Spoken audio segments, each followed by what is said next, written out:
Well, amidst heightened scrutiny of boards, we've just seen it with Fairfax, Gina Reinhardt, Roger Corbett, across the beleaguered sectors from media to retail, everywhere. A new study reveals the best ways to transform good boards into great boards. 345 directors who serve on 47 boards across Australia and New Zealand have taken part in the Board Effectiveness Survey report by Insync Surveys. Carson Scott spoke with Nicholas Barnett, the CEO of Insync Surveys in Melbourne, and started by asking him about gender diversity in the boardroom and how high up the list that comes in the 101 ways to reinvigorate and boost board effectiveness. We actually, prior to this research, put out a previous piece of research that talked about unlocking gender potential on boards and the great value that diverse boards have. And we pointed that out through some research that actually gender diverse boards actually add more value than male-dominated boards. Well, that's the point. That was previous research, and it's a point well flagged, but when you've gone direct to source on this occasion, it hasn't come back at you and hit you between the eyes, or has it? It didn't, to me, looking through the report, jump out at me. Yeah, look, it's a good point, Carson. There's issues in the report that talk about the need for greater perspectives and a greater view of the world, and sort of there's a comment in there, and I thought it was a lovely comment that one of the directors talked about, let's get away from our groupthink and let's not just nod sagely around the board table. And I think that's part of it, and it's part of saying, well, let's get those different perspectives on the table, particularly and including the minority views. Let's hear them, let's consider them, and let's have a robust discussion around that. Yeah, and just very much on that same said score, flagging the fact that that old idea of he who shouts the loudest, irrespective of necessarily having the nous, can often carry the day. It's also about going to some of the more shy, introspective board members and saying, actually, what's your view, right? Well, that's right, Carson, because boards they're a collegial group, and it's not about one or two or three people dominating, and it's about a collective decision-making process. And unless you get all the views on the table, it's very hard to do that. But in many boards, there are one, two, and it's normally one or two, but occasionally three people that will dominate, and unless the chair's really attuned to that, then that can allow to continue and be part of the culture of the board, which is not a good thing. Well, this culture, again, it does come back inevitably to gender diversity to reflect what's going out there in the very sectors that these companies are across. So when you talk about the do tasks for boards ahead, about defining strategies and realising just how to attract and retain high accountable people in the senior executive team.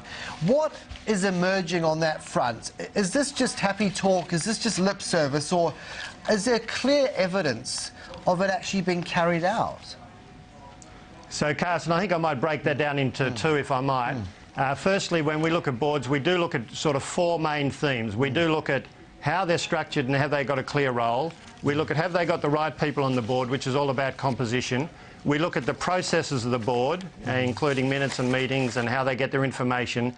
But most importantly, we also look at the task. What should the boards be doing?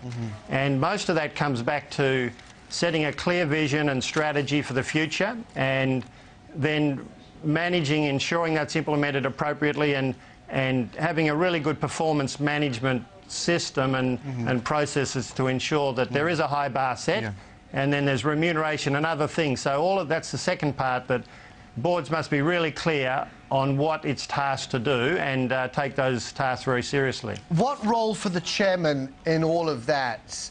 When you've seen a share price, though, in the market plummet, not to get stock specific, but just to understand that this has happened time and again now, at what point does the chairman have to take direct responsibility? Yeah, well, that's the chairman, I guess. Look, it's a critical position on a board, and the real function of the board is actually, the main function is actually achieved through the CEO. So the real function of the board is to work out, are we developing, are we encouraging, are we supporting, are we doing all things to really make sure that CEO is highly effective. But the time might come when the board says, well, we've lost confidence. We've got the wrong CEO for these times. We need to change. Well, that's the point. But how many times can you justifiably make that call see it for what it is, but inevitably that's seen a succession of CEOs walk through your door. You remain in the role. Your executive team are still there. And where's the accountability for them? Well, I guess that gets back to succession planning, and really, if you look at the great companies, Carson, you do actually see that they do have longevity of CEO. They build their long-term planning, their visioning, their strategy into the fabric of the organisation. It's not just built into the CEO, so CEOs don't need to come and go. And they have succession planning, and a lot of great companies will actually recruit from within. What about the situation, and are you looking at this in sufficient detail, Nicholas, as to whether, when you talk about the strategic vision for the future, that's actually being made with an appropriate awareness about what the market is really saying it needs or wants from this company? Or are you just too comfortable for your own good as a collective? How do you really bring in fresh blood? Yeah. Look, again, these are key issues, and you've got quite a few issues there, Carson, and one of them is the fresh blood and the renewal. And you've talked about gender diversity earlier, so it's all about bringing new perspectives. And there's no one person who's going to be smarter than a group of people. So it's about bringing and getting the right mix of people for the future strategic needs of the organisation on the board, and having a renewal process that keeps that up to date, so it keeps that new perspectives continuing to flourish. Generationally, is Australia on the front foot or the back foot when it comes to saying, actually, having a wild card, quote unquote, not to say a joker in the pack, but somebody that completely breaks the mould, could be a game changer? And are we taking those risks when everyone else is running scared right now?